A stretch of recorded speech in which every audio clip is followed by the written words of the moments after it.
artificial intelligence is changing the job landscape in the United States. Some career fields that used to be secure, like the tech industry, are now threatened by AI's rising prominence in day-to-day operations.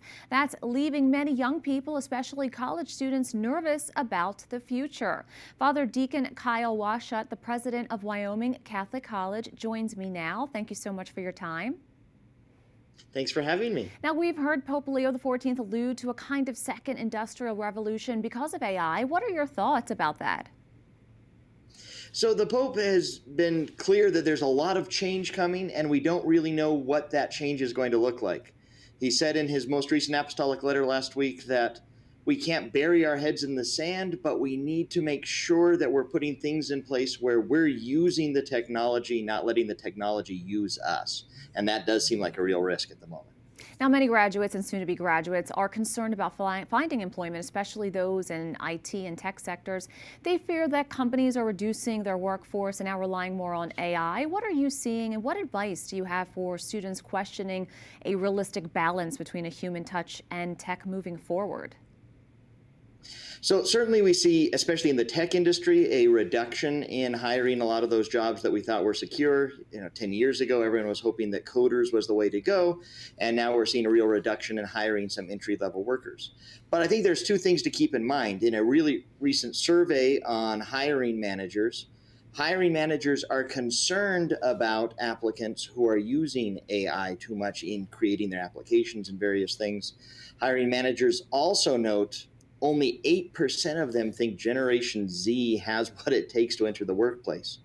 And when they're asked what are they looking for in Generation Z, they say, well, partly they've been raised so much online that they're lacking three of the main things that they want to see, which is an ability to do analytical thinking, an ability to be emotionally intelligent, and then an ability to be creative and flexible in given situations.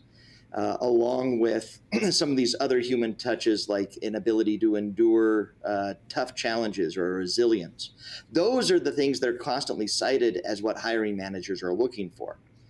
And so I think what we need to think of is students need to be prepared to show not just that they can use tech or not that they learn to do this very specific thing with technology, but rather that they've developed those really personal human skills that would allow them to become essential members of the workforce. And employers are going to know that they need to hire those kind of people, because whatever we can do with AI, it's not going to replace senior managers. It's not going to replace those people communicating and adding that important human personal touch to the workforce. How can students stay human in an era of artificial intelligence?